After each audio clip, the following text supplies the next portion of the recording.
It's not beer pong. It's not cornhole. It's Popdarts. And it's taking over the sports world one suction cup at a time. From ESPN's Top 10 to your living room table, this is What's Poppin', the most satisfying sports podcast in the world with Mr. T and the commish.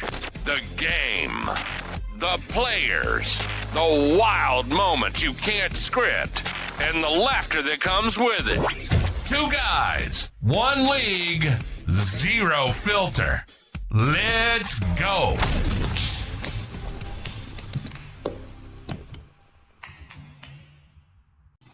What's up, everybody? Welcome back to What's Poppin' with Mr. T and the commish. We are here, Season 2, Episode 9. Got a great episode coming up today. We've had a lot of exciting things happen in the Popdart world since we last talked to you, so we're going to jump in. The topic of our episode today is where the future of Popdarts is going. So, and the future of competition especially. So let's just jump right in. How you doing, commish? Hey, it's been fun. Holy cow, has it been a couple of weeks, months. Right? In the Popdarts world, and I think this episode couldn't have come at a better time. For sure, we're going to be talking and diving into a lot. Player development, like where that's going, the league. There's some really good topics of discussion, and I'm kind of excited to see, where that goes in today's episode. So yeah, definitely, it should be a good one. So. Speaking of which, so Popdarts, what?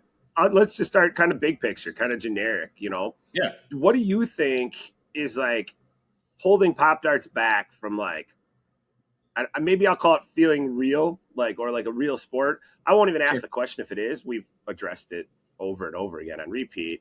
But to outsiders, what's something that you think might be holding it back?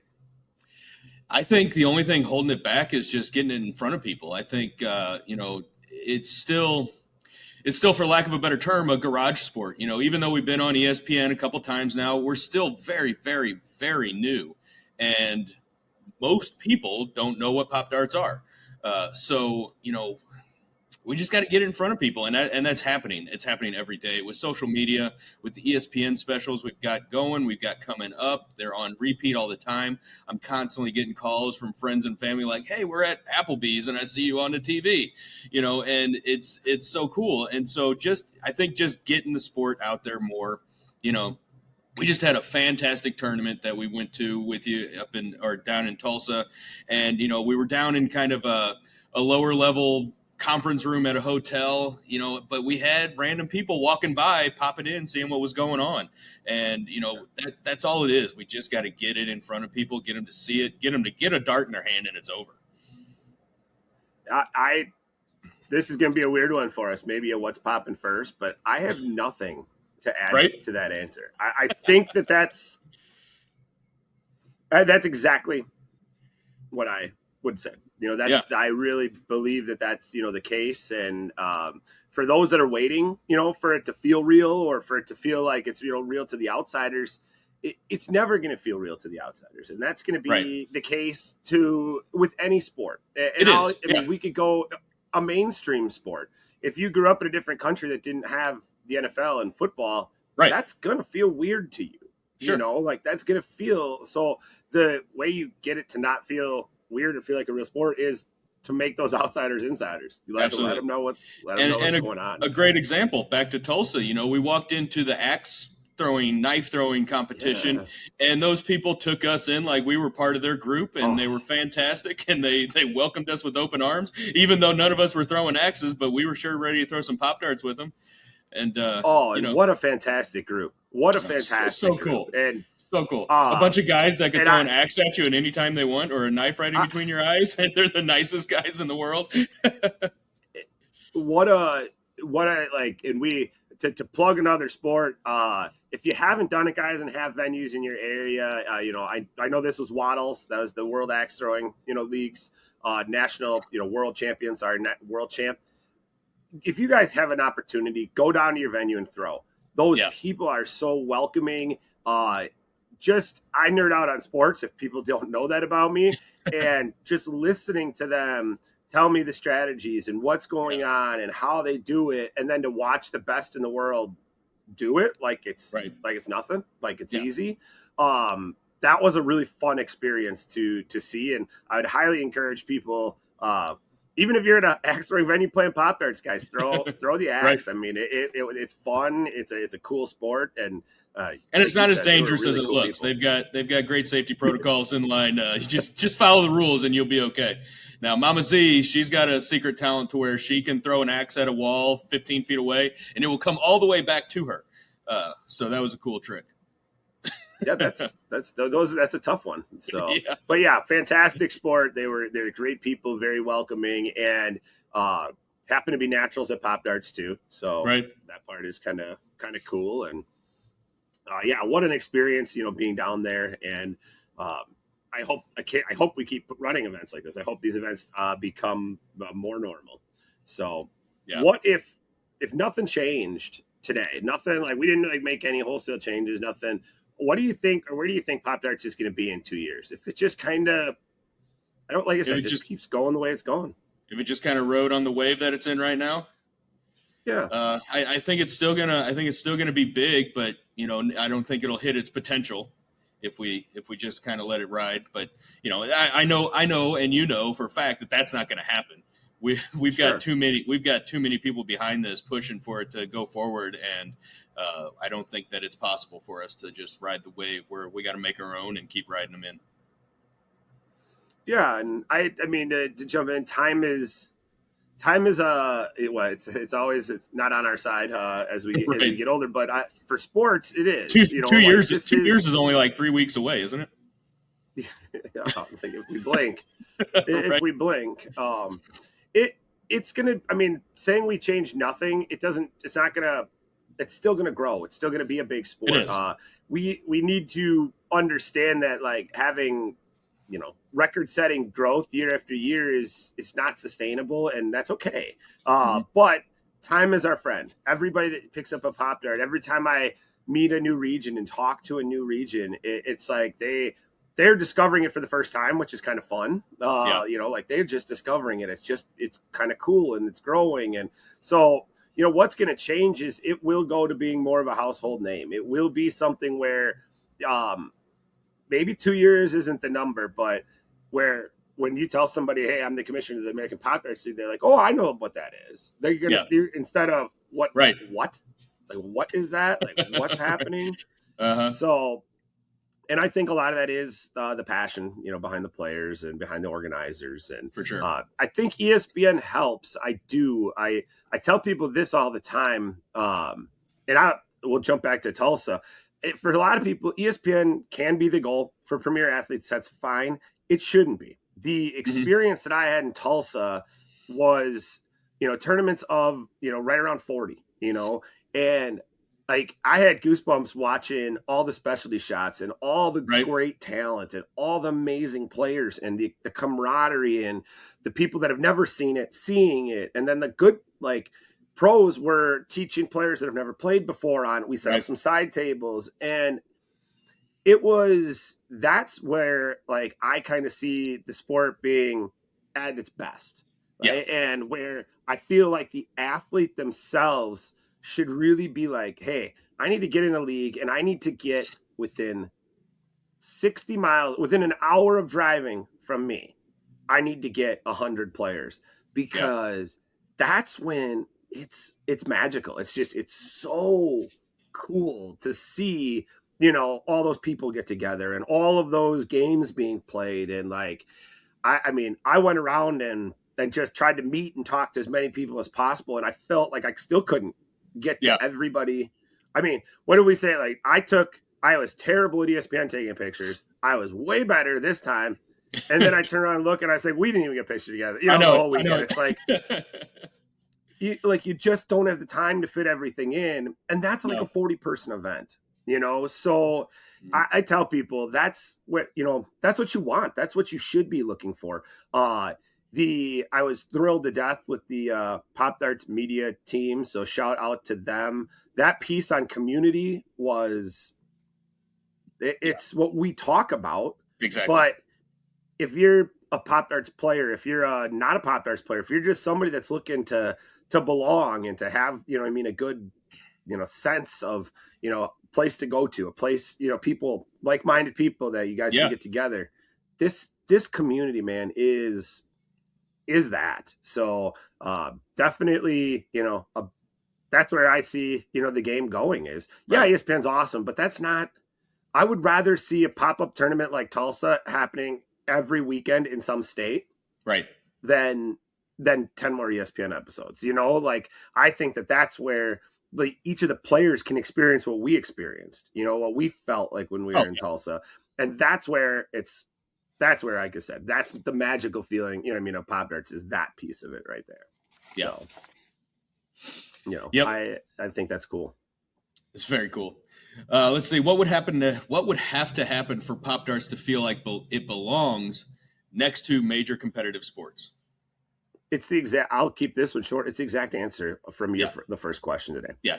Get it out there. Once people are playing and doing it, it will sit alongside of these other sports. It's got the potential. It's got the nice, you know, people. It's got the addictive kind of nature to the game. Right. So to say that it belongs, it needs to exist and sustain.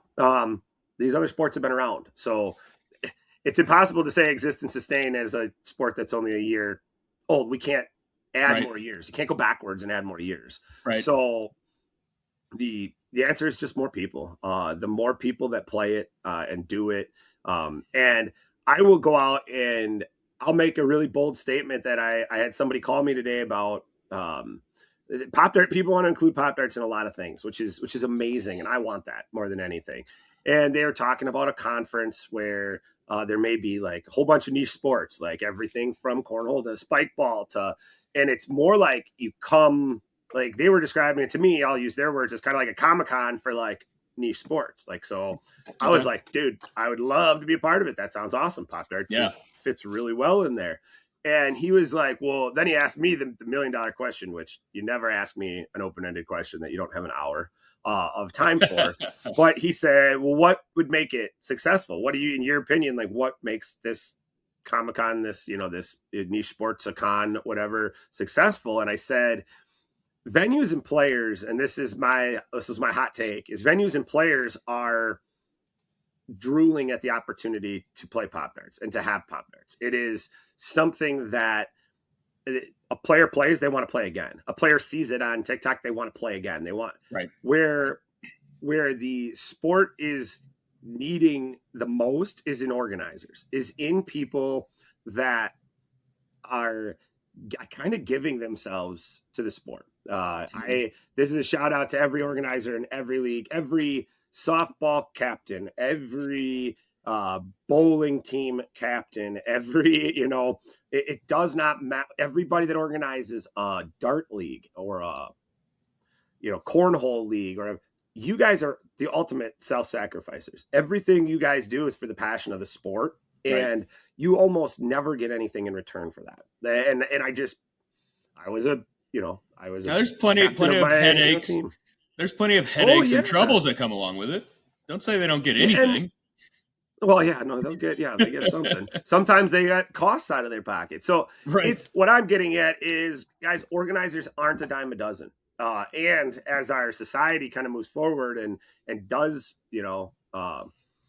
we get lazier. We aren't trying to put in the work. We're often a show up when I can mentality. People have to understand that organizers should be celebrated, and we're going to have a whole episode on them as soon as I got a bunch of interviews from them and that I'm working through. So maybe I'm jumping an episode or two ahead, but yeah, man, organizers are what I told him is going to be the success, because for sure venues want Pop-Darts. Players want Pop-Darts.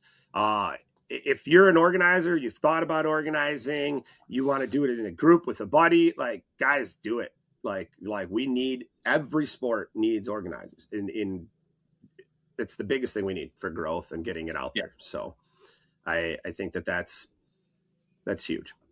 Oh, Speaking of that, are we closer? So our last kind of in our category, big picture, and then we'll kind of move to some more specific, questions and comments, and towards the league or the evolution, I guess, of the sport.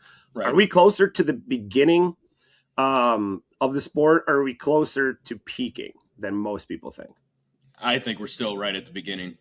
I think we're still real early. I think the peak is far off, maybe not too far off, but it's I can't see it yet. I don't want to see it yet. We're still in the beginning. We've got a long ways to go.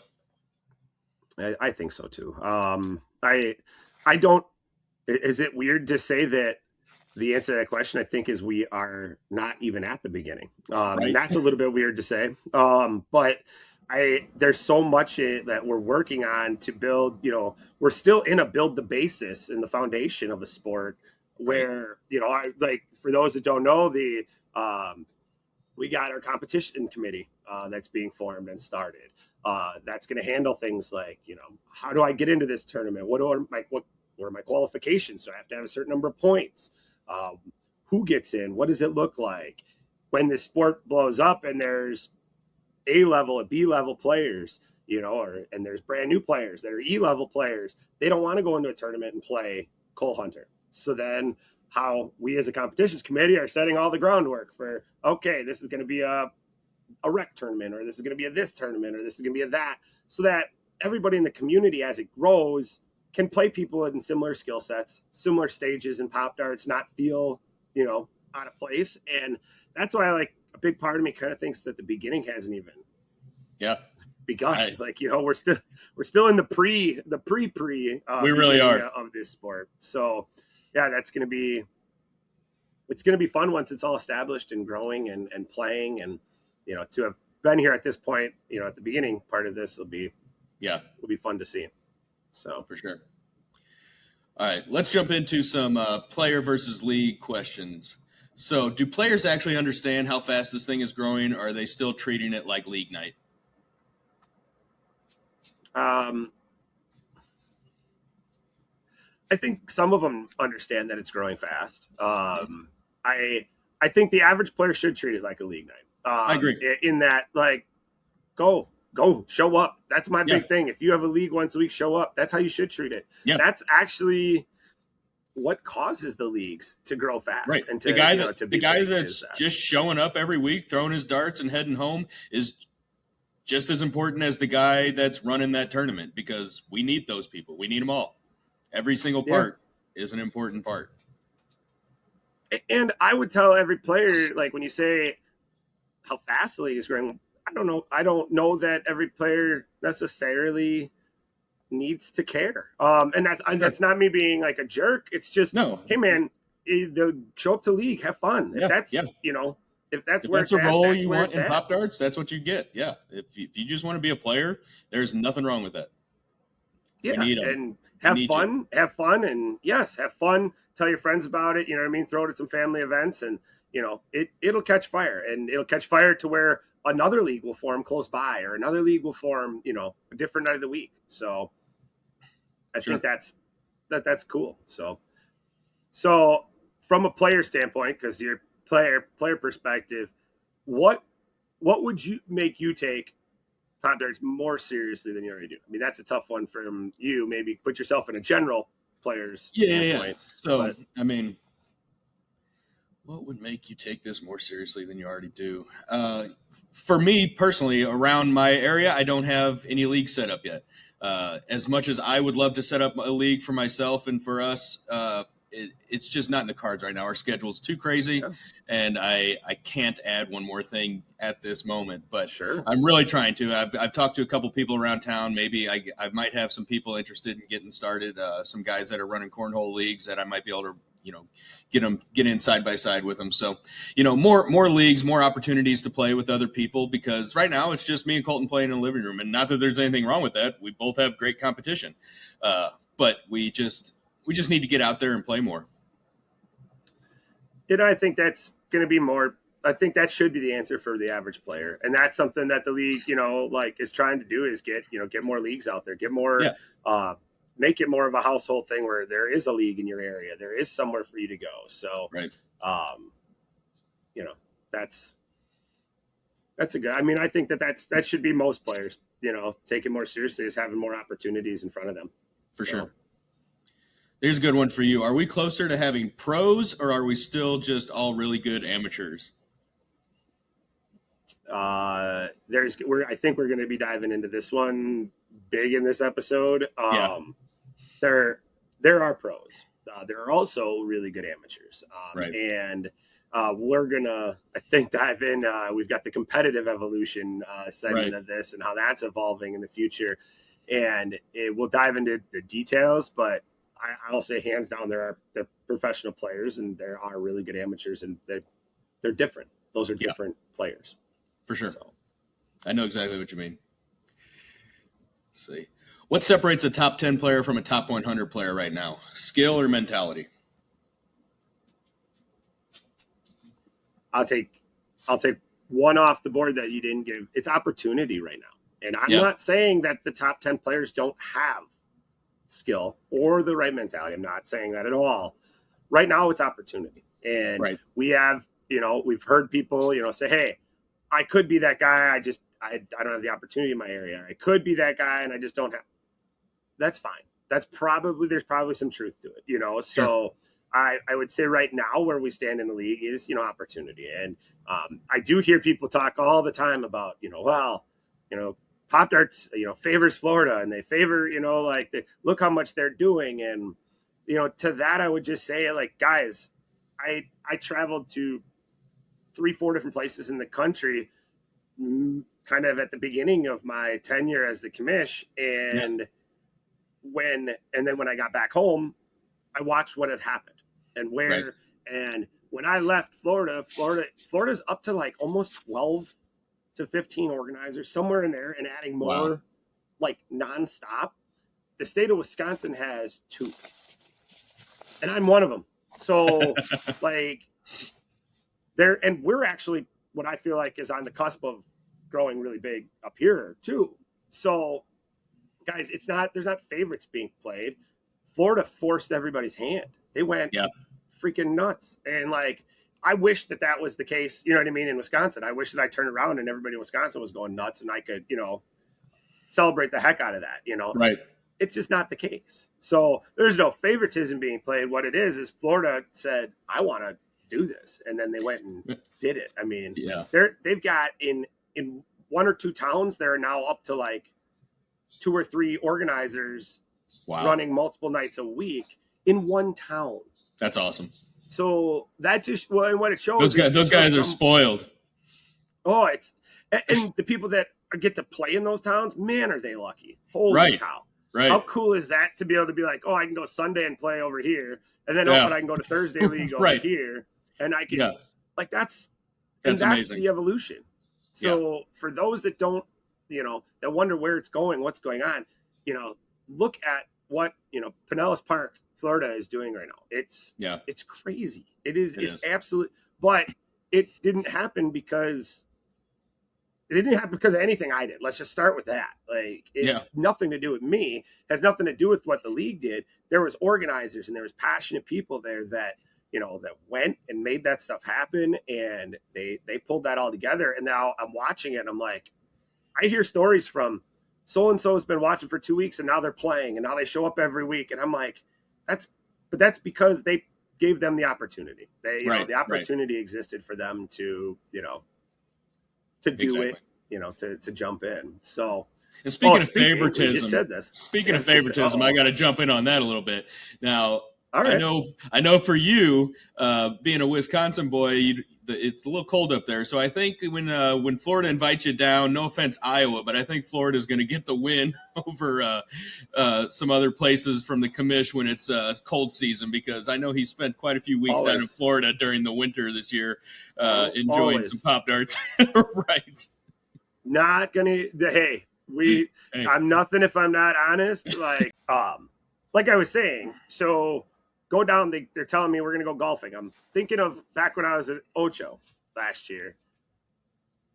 I didn't want to get out of the dang car. That was one of the most, and again, god awful heats. I couldn't imagine going out and going golfing in that kind of weather. So if anybody's wondering, Iowa, Wisconsin, hey, I'll spend as much time up here now versus going down to that. Absolutely not. Like, no way. So, come January, December, February, sure, yeah, I'll go down to the warmer ones. But right, we got great weather up here, and it's beautiful. Compared to that was terrible. Like, yeah, it's a different world. So, well, we're talking about new guys, new people coming in, new players starting in these leagues. If someone new came in and started grinding, how long until they can compete with some of these top players? Like how long would you say? Let's say they got some acumen. Let's say they've got some natural ability. I think if you've got a guy that's, maybe a regular dart thrower, maybe not competitively, but just a decent dart thrower, has kind of that rhythm down a little bit already, and I think you can get good at this game quick if you have that natural ability. There, I've seen a lot of guys with it. Me and Colton included. We picked it up real quick and got good pretty fast. But I've seen a lot of guys get good real quick. And I think within a matter of just a couple months, you could be. I mean, right now, we've got in August ESPN. There could be somebody, like we've said it before, somebody that hasn't even picked up the dart yet that could be on that show. It's what, I agree. 3 months away, 4 months away. I agree. I'll jump to Tulsa. And I will call out a guy, not call him by name, but Aaron, never heard of the sport. He came up to me. He registered because he was there for axe throwing. He's got no Popdarts leagues in his area, no nothing. He just thought it looked cool. And he came up to me and he's like, I don't have any darts. Like, he's like, I've never played this before. And I'm like, come on over here. I was like, I'll let you use this set for the whole tournament. You know what I mean? Like, yeah. If you have fun, like, you can get a set. But I said, here, I got this set for you.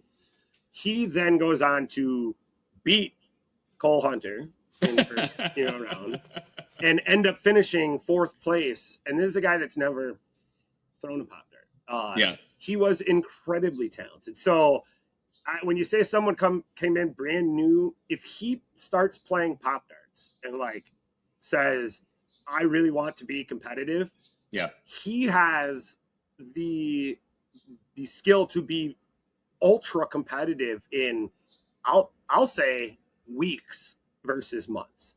Certain people that have that. And now let me also back up a little. Aaron is an incredibly rare talent. That's just not to go and beat a guy like Cole who's playing as well as Cole's play. It shows what we're going to talk about a little bit here about the gaps and the skill gaps and all that. But that's impressive, and he was impressive from start to finish of that that tournament. Watching him play, a normal player with months you're good. Months and. I think there's going to transition, and I think we'll just take this transition to the competitive evolution of the game. But you're going to get really good, and what I mean by that is like you're going to win a lot of tournaments. You're going to win a lot of games, in your local areas. Players can get good fast. So my question to you is then leading into it, the skill gap within Pop Darts, is it getting tighter at the top? And we'll kind of I'll try to distinguish between what I call the average player, new players, been playing for less than 6 months, and then what I'll call our pros. Let's just even say we can even limit it to our top 10, if you will, top 12, 15. Is the skill gap getting wider or tighter in Pop Darts? It's so tight.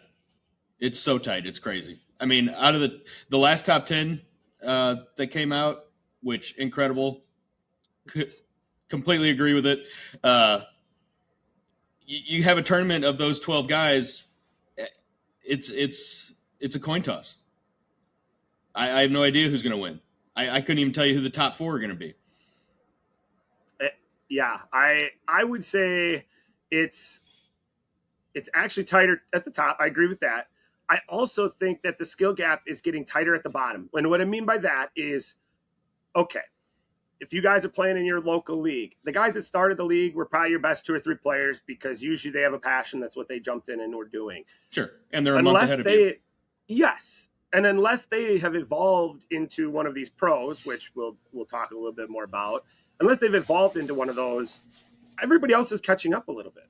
Right. When I ran my league, I could throw blindfolded and be in most games. The players that had never played before, so they were all brand new. Those same players, if I am not seriously dialed in, pose a challenge to me every night. Like they've gotten so darn good. So it's getting tighter, and I think that's really a testament to, it is I don't want to say it's an easy sport to learn, but it's it's one where you can learn to be proficient decently fast. To follow that, I will say the gap between the top players and the what I'll call really good amateurs, the ones winning their league nights regularly locally. It's a big gap right now. Just because the pros have gotten so good and they've played each other so much lately. Between flying in for the East Coast, and it wasn't even 2 weeks later they're in Tulsa, and it wasn't even, these guys are seeing top of the line competition very, very regularly. So there's a big, and it's not, I don't think it's getting wider. It's just, there is a big gap between a really good amateur and a pro Popdarts player, Right. So that part is, that part I think is getting more evident. And then if, for those that didn't watch my top 10, do it. But I also believe that within, and we're going to have a whole episode, mini episodes, we're going to call them, where you and I are going to, you and Cole are going to tell me where I messed up and what you guys thought of the top 10. I think that's going to be a fun little addition.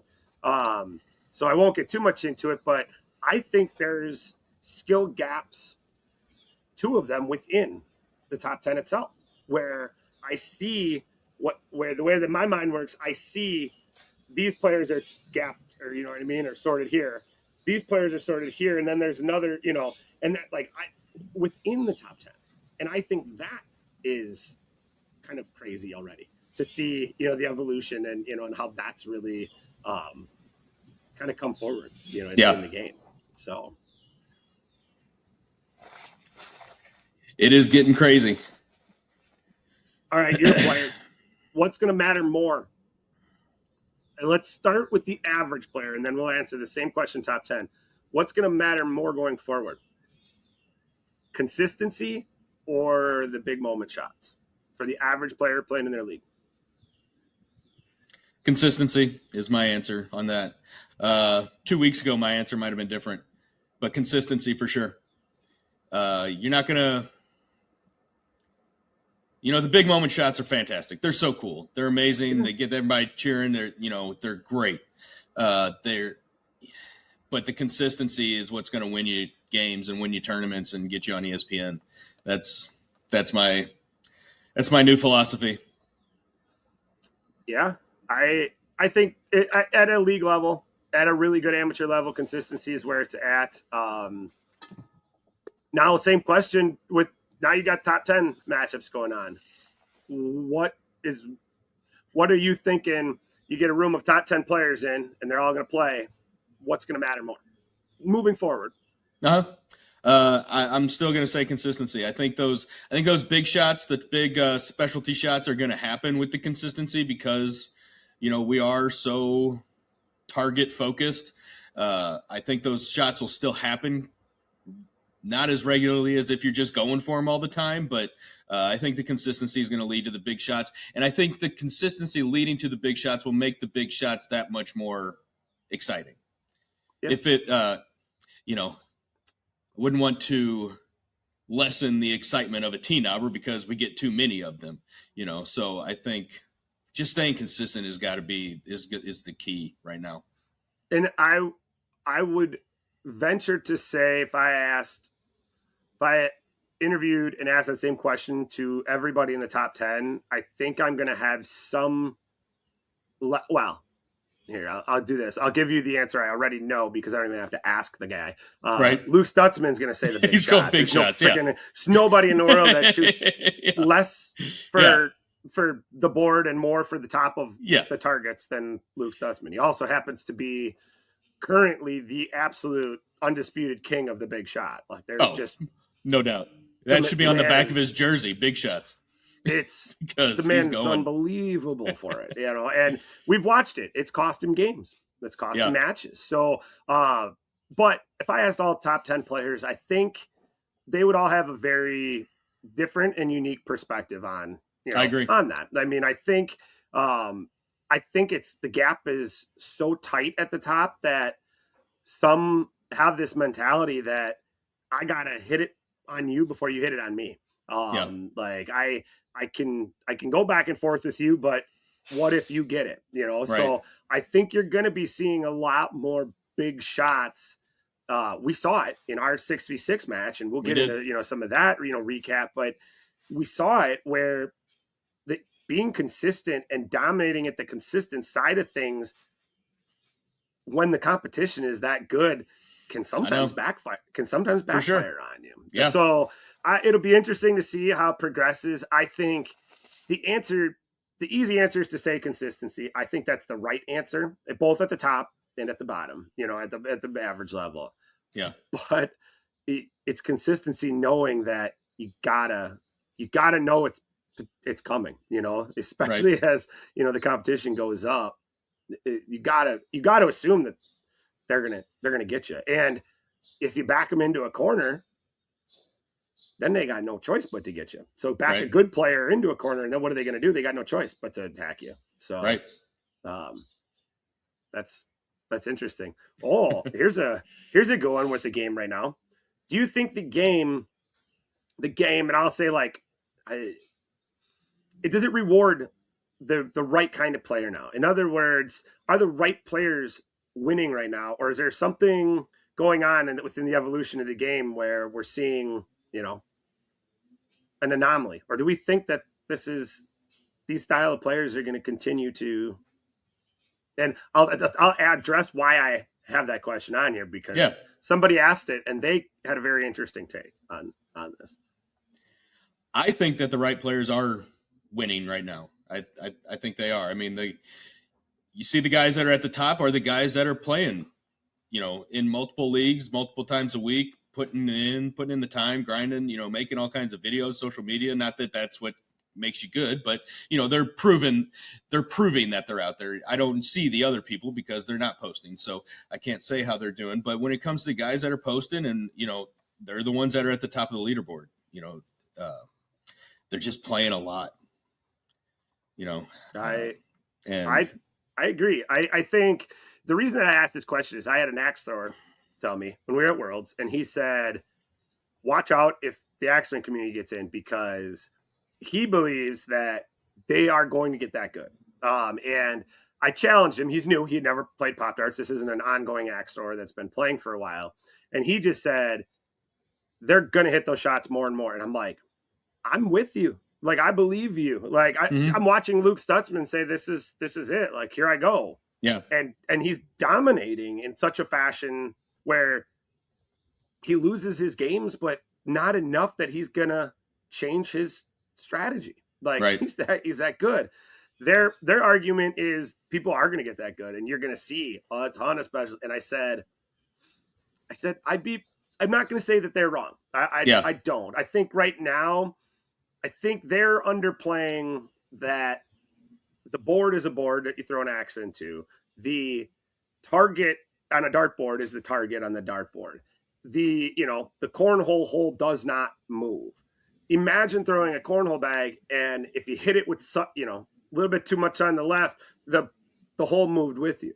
Right. That it changes a little bit, and that's where I think Popdarts, where they may not understand quite yet, because it is one of the few sports where you can be successful to your detriment. You're going to hit we've talked about this. You hit the target marker that you're not guaranteed of a stick. You're not guaranteed of, like, if I pulled the target out and let Luke Stutzman throw at a circle on the board that was that size, he's hitting it.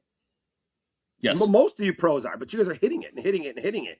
It's just, it's not a flat surface. It's not a circle on the board. This is something that flexes and moves, and that's where I think and maybe I'm wrong. Maybe they're going to dial in. I think you're going to see a lot of players dial in to be very, very good.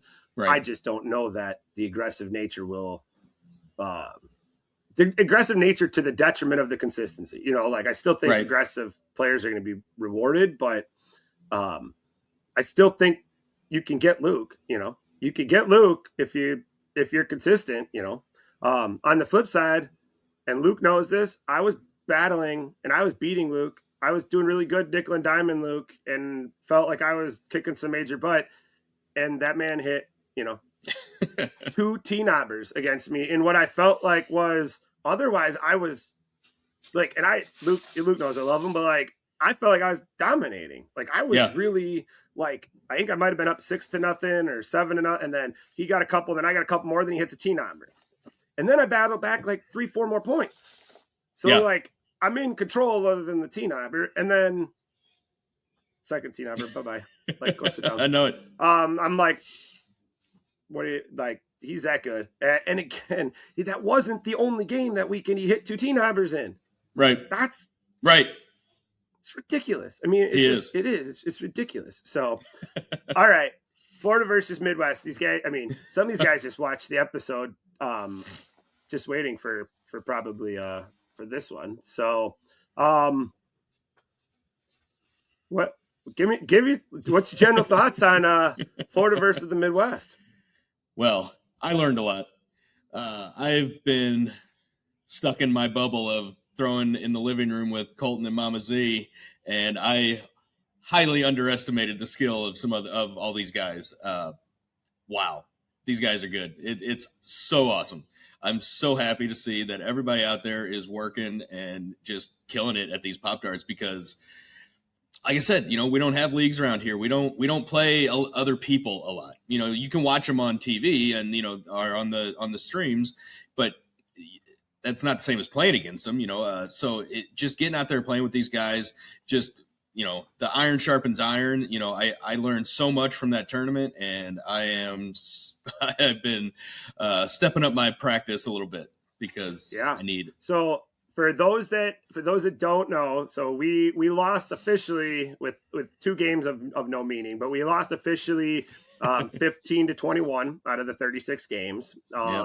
We were carried very, very much so by probably to most people in Florida and maybe a lot of other people, in the country. Midwest was carried by kind of our no name. It wasn't one of the prodigy, it wasn't the Catheads and it wasn't the commish. So we were carried by Rowan, who is an absolute slaymaker. He freaking phenomenal. So he carried us. Incredible. Cole Hunter carried them, did what he does. That's the Cole Hunter style. And they proved why they've got, top 10 players up and down that Florida lineup. For sure. All 6 of them were on the top 10 or honorable mention in the commission's top 10. And you saw them in person. There's no reason to believe, otherwise. They are that good. It was a fun battle. I will say, they may not admit it. They may be on their high horse now, but I think they also took away from that people are better than they thought. People are not just all hype. Because I just go to that first game of the tournament, which I thought was one of the best examples of pop darts that can be played, which is Colton versus Cole. Yeah. That game was spectacular. That game was like, it was closer dart.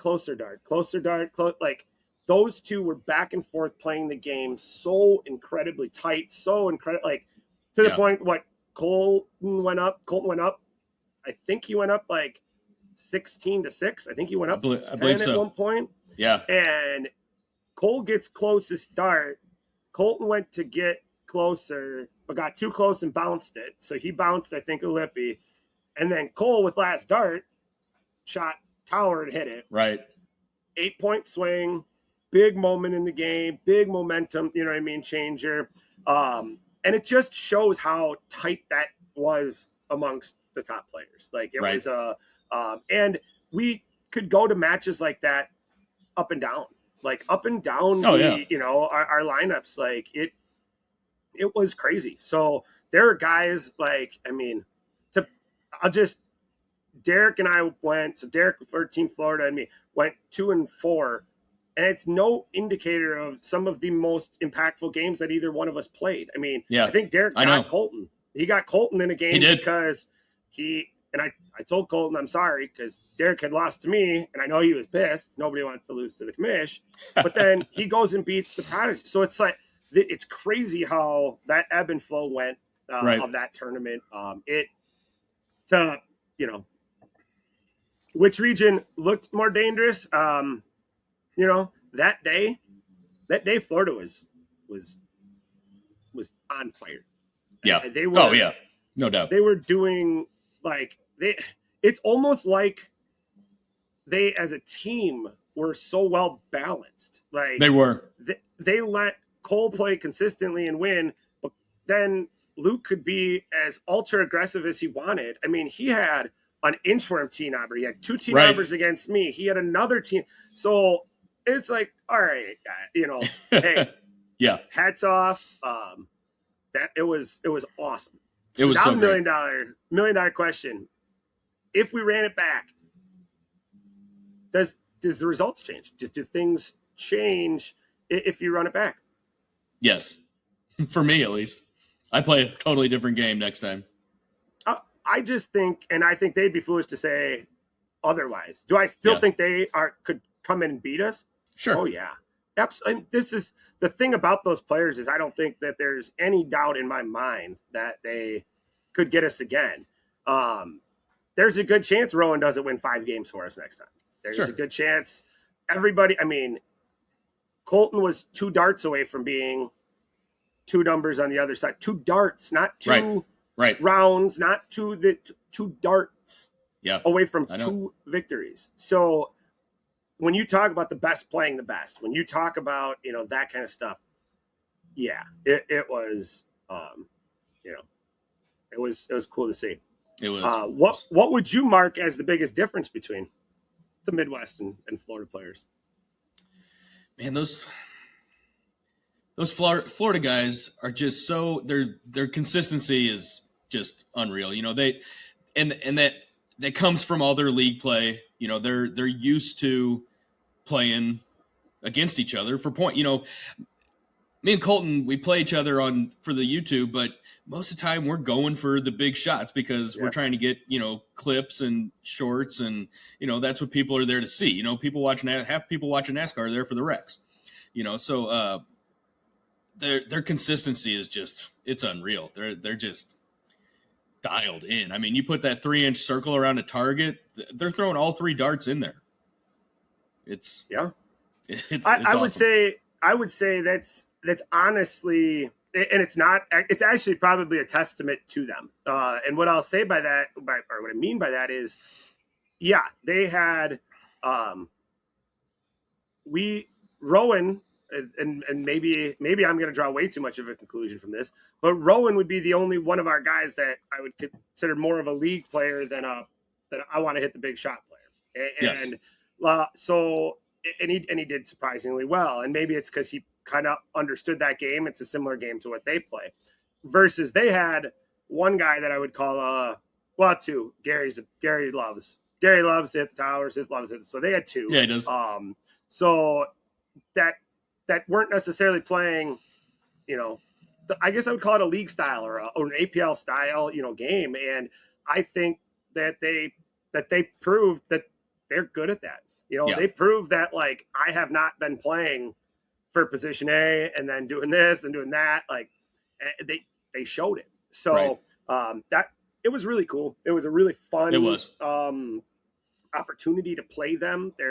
I can't say enough about the Florida guys. They were absolutely fantastic. They were dialed in, up and down their lineup. They killed it. They were so good. And what I would say to the Midwest guys is like, I wouldn't take anything, away from us. I don't, I don't think we were outmatched. I don't think we didn't belong on the court with, myself. Probably I had a game that DJ and I had a game where somebody had to win, but I've never seen DJ play that poorly. And the fact that I couldn't take that W for us, that one will eat at me a little bit. But that game aside, we all belonged. All the games were good games. They were, some of us had our bad games, and it was hard to get up for all six, which I think that was mentally, I know guys in Florida's team will say the same thing. They let up games that they were positive they could win, and I think vice versa. So I can't wait to run that one back in some way, shape, and form. I think that would be a lot of fun. I know to do all six of us again would be tough, but maybe we do where we each get 2 matches and, see where it's at. So we could do, because that one would be a fun one to do when we all get together again. But yeah, they're great. And, oh, here's the last one. So who walked away that weekend with the most still to prove? You could give me the team, and then I want you to give me the player that you think out of the 12. Oh, man. That's a great question. That is. I am going to say Florida, and I'm going to say Derek.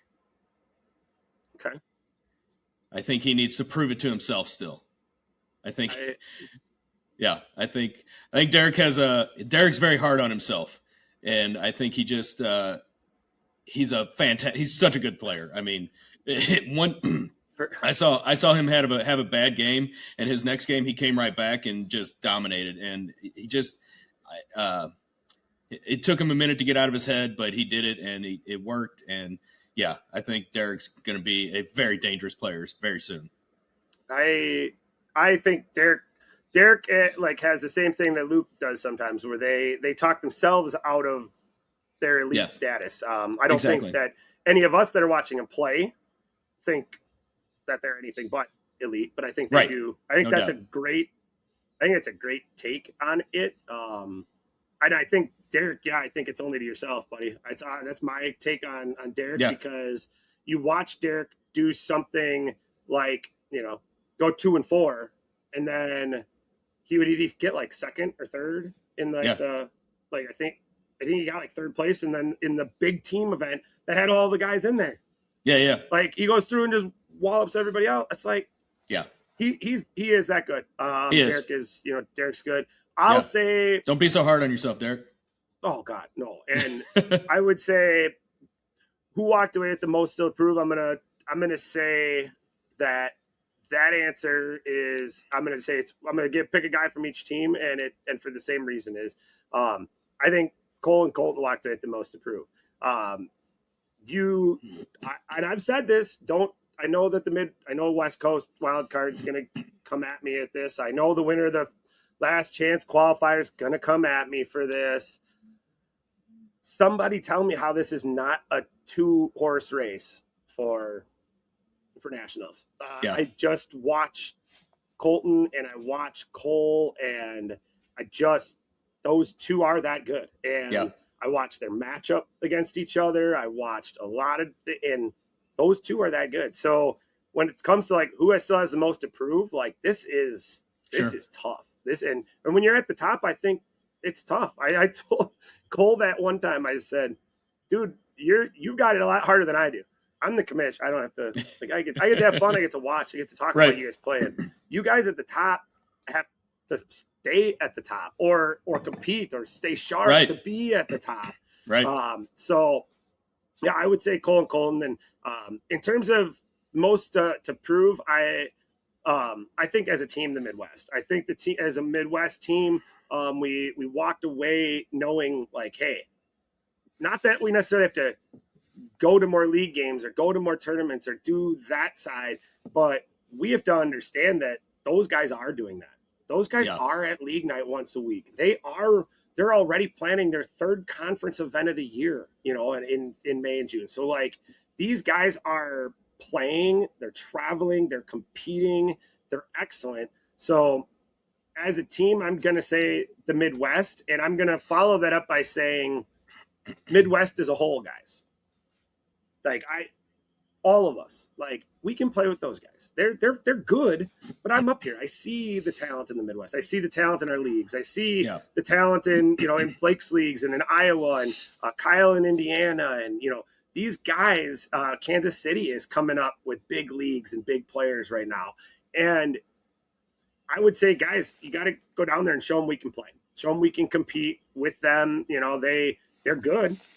But as a whole, the Midwest has a lot more to prove that we can, go on the battlefield and show them. So yeah, agreed. I like that. So, all right, couple closing questions. What's one thing that has to happen for this sport to level up? Is there any one thing? It's just back to getting it in front of people. It's just gotta keep in front of people. Keep getting in front of people as much as we can get it. Out there, the videos. If you're not making videos, if you can start putting some videos out there, that helps. Just share it with your friends, share it with family. You share it with the right person, and the right person, like you get a hold of somebody like the commish. And that's going to it's just going to go crazy. And it's going to happen. That's the way it's going to happen. There's people like the commission, the other great organizers we have are just going to start popping up, and they're going to make this sport grow. And it's going to, the sky's the limit. Yeah, I like that. I think it's true. I don't think that there is one thing other than eyeballs and darts in people's hands. So right. I think that's, that would, if we had to pick one.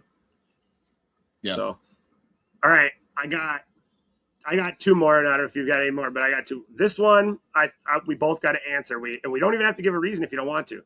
Okay. If you're building a 3-man team to win everything, what are you looking for? And you can name like what 3 players and like why. What are you looking for out of those players? What do you want to win it all? So 3-man team. So I'm going with you got to have somebody that's consistent. You got to have the consistent guy. You got to have a big shot guy.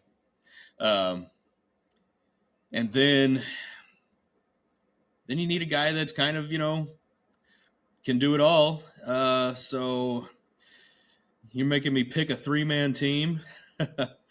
I mean, you don't have to pick players if you don't want. I'm going to pick players. I'm going to pick a 3-man team to win it all. And I agree with you. You got to have somebody that's consistent. Yeah. I think that's a big one. I think having that big shot player helps. Yeah. I'm a little biased, but I'm gonna go with Colton for the team captain. I think he can. His eye for strategy is awesome. I mean, the way he analyzes the table, when there's one dart on the board, 2, 3, 4, he analyzes every dart's placement and knows exactly where he wants to go, and most of the time gets there. So Colton's definitely running the team. I got to get Luke in there for the big shots because sometimes you need that guy. So that guy's. I'm not going to say Luke's a 50-50 because his stats are much better than that. But, he's with going for those shots like that, I can't put a percentage on it, but, it works or it doesn't work. It's what it comes down to. Let's say, 80% of the time it works every time, something like that. So Colton, Luke, and then I need a strong, just all around good player. I'm going with DJ on my third player. So those are great picks. I think if I'm building my 3-man team, I'm probably going to start with a guy that's just, I mean, I'm going to take the easy pick because it's Sure. the easy pick. I'm going to take the Cole Hunters out there. I mean, this guy, like, he takes the best around the world and the best in every city, town, and whatever, and finds a way to beat them. So that's the kind of guy that, you know, that anchors that kind of thing. The next one that I'm picking on my team for sure is because of purely youth and some sort of like, I just like, I don't know if the moment is not too big for him because he's just too young to know that the moment is that big. And if that's the case, keep that for as long as you can, because Rowan is the next guy I'm picking. Like, he played with just, I don't even want to, in my mind, I want to say like reckless abandon. He just played like nothing phased him. Oh, I got to go there, do this. Oh, I got to do this, do this. Oh, I had a bad shot, whatever. And like, probably the shortest memory of any player in the tournament was Rowan. And I like that about him. Yeah, that's a good quality. And then, like, for me, this one is like the toughest because I'm actually between a couple of players here on this one. And I'd have to kind of maybe see like the week leading up or the days leading up. I know you can't do that, but the other two, like, that I'm thinking between, and here I'll throw both of them out there, and for different reasons. One being Derek. Derek is one of those guys that when he settles in, he calms everybody around him. He can beat the best. He's skunked Cole, you know, like when he can play, he can play. And I think that's fun. I think that's, you know, exciting. And I think he offers me that. But the other guy that I'm considering is Gary. Gary's I knew you were going to say that. that likes to prepare for a big moment. Yes. And he likes to game a big moment. And something about playing for a big moment, if I had to pick a 3-man, you know, thing, something about Gary just, you know, screams to me. So if I had to pick it for the entertainment purposes alone, I'm taking Gary, because Gary's going to go and just do some fantastic things. And that's nothing against Derek. I just think Gary, if I said, hey, it's 3v3, he's going to be the guy that's nobody's more ready in the building than Gary. Yeah, 100%. So great, you know, but yeah, there's no wrong answers there. Those guys are all fantastic players, and a lot of fun, and you know, it'd be fun to watch, fun to, you know, to do. So. Yeah. I got one for you. In your position right now, Commish, are you feared, respected, or just known? I want to say respected. That's that's what I'm hoping. That's the right answer. So that's what I would say. I think as the sport grows, that's all you can ask. I know we're building things that are going to upset some players, and, you know, and make some happy, and some like as we build this, there's always going to be somebody that you can't make everybody happy. So as long as they do understand, you know, that's what we're trying to do. I'm trying to make the sport good. We're trying to make it grow and make it sustained. And, you know, that's my goal. As for my Popdarts game, like I will get into one of these tournaments where, like, I don't have to run everything. That's my goal someday, is to be able to play in a tournament that I don't have to handle the registration and the camera setup and you know, all that kind of stuff, because I can still kind of throw. I mean, I was definitely the worst of the players, but I can still throw. I still got a couple victories.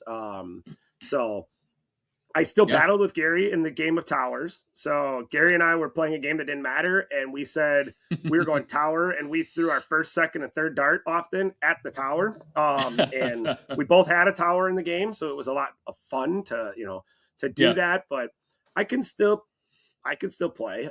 So I hope at some point that I'll be more than just that. I can kind of establish. The pros are still better. Like they still kind of whoop me when we talk about my few victories, but I get whooped for the most part by the pros. So I think the all-time series between Cole and I is now up to, like, I think I told you I would never get. I think I was like 2-1 or something like that, and I think I'm 2-7 or 2-8 right now. I'm not, and not only what's not indicative of that is I don't think I've gotten close. The last couple of times. Like I've just been getting handed to me. I mean, so outside of my wiggle knobber on the tower, I've just been getting it mostly handed to me. So the pros are good, and I'm excited. So in terms of the future of this sport, where it's going, it's going to be fantastic, guys. It is. I think it's fun as a player. Get in, start playing, have fun. Yeah. And then as a fan, you should be getting more and more and more excited about what's coming. There is, what did I say? I probably had goosebumps 3-4 times watching that, being in that room, watching that environment, watching those players, and the level of the game skyrocket to what it has. So, great. I mean, great episode. Love talking about this kind of stuff in the future. And I think, guys, look forward. I mean, we've got a couple of we're going to try to do some mini episodes for you guys, some 15-minute, we want to do a game analysis. So we've been talking about it, and a lot of this is on me. I got to get the prep for this so that we could do it. We're going to be bringing Evan back to talk about what was happening. And we're going to analyze a game and say, break down every dart. Okay. Yep. They throw this dart. Where are they going? Did they miss? And we'll go through this game and just do a little 15-minute recap of what's the strategy, what was happening, how did that go? And we can all kind of dive further into those details and see, what's going on. As well as, like I said, we're going to bring Cole Hunter in and discuss, hey, where am I wrong? What am I missing? We're going to get to hear, I'll bet you we're going to hear a whole bunch of local bias come out of Cole. About the top 10. So I'm just kidding, Cole. Maybe you will, maybe you won't, but we'll see.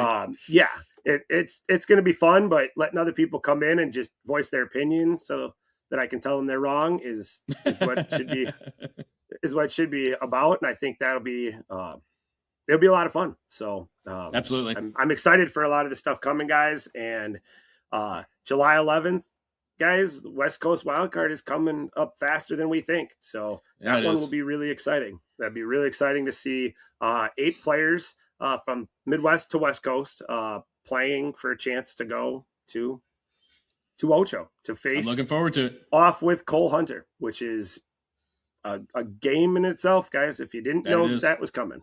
So really exciting times. And man, what a sport, and what a fun a fun environment, fun thing to be a part of. So, it really is. So, all right, guys. We're signing off. Everything. Till next time. See you at the next one. That's another round of What's Poppin', the most satisfying sports podcast in the world with Mr. T and the Commish. The only place where suction cups and smack talk collide. Follow the madness on Instagram, TikTok, Facebook, and YouTube at What's Poppin' Podcast. And catch every episode wherever you get your podcasts. Until next time, keep your aim tight and your suction strong.